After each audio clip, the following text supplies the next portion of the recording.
par courtoisie, laisser Mme Cardon-Chemin s'exprimer, mais voilà, elle m'en excusera sans doute. Quelques mots simplement. Dans ce dossier, qui est un dossier de longue haleine, qui est un dossier dont tout le monde sait qu'il est également assez difficile, c'est finalement à la faveur du déclassement d'A 6 à 7 que vous avez lancé qu'on finit par discuter des grands objectifs de contournement de cette métropole. Si sur le principe, nous sommes d'accord, et en tous les cas à titre personnel, mais le groupe également est d'accord sur les grands enjeux, la façon de faire, reste malgré tout dans la manière de faire et dans les délais dans lesquels nous allons nous inscrire, à avoir un calendrier un peu plus précis, car il est bien évident que notre interrogation porte sur le fait qu'il faut gérer les reports de flux après le déclassement d'A 6 à 7. A 6 à 7, c'est 110 000 véhicules jour, chacun le sait ici.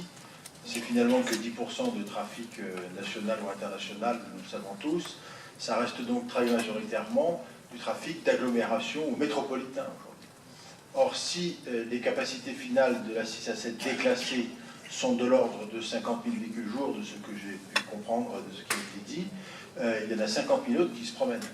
Donc il va bien falloir savoir où est-ce qu'on les met, si c'est dans les transports en commun, quels sont les reports de flux, notamment dans notre secteur Grand Sud-Ouest pour faire simple, mais pas seulement, il n'y a pas que ça, quelles sont toutes les conséquences de cela. Or, à ce stade, nous, en tous les cas dans les semaines qui viennent, dans les mois qui viennent, nous aurions véritablement besoin d'avoir une vision plus fine de ces reports de flux et de la manière dont les choses vont s'organiser.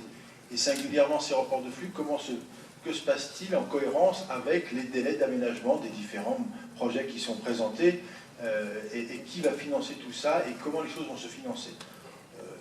Moi je suis ouvert à tout, chacun le sait, sur la manière de raisonner et d'envisager les choses, mais il est vrai que si l'on veut convaincre ceux qui ne sont pas convaincus et si l'on veut que ce projet ou ces idées-là avancent et se réalisent, je pense sincèrement que c'est une bonne chose. Il faut qu'on ait aussi l'ensemble des éléments pour pouvoir expliquer et dire comment les choses vont se faire. Donc ma demande à l'instant, c'est plus une demande de connaître exactement comment on traite les reports de flux et avec quelle cohérence par rapport aux différents moments de programmation des projets d'aménagement. Merci.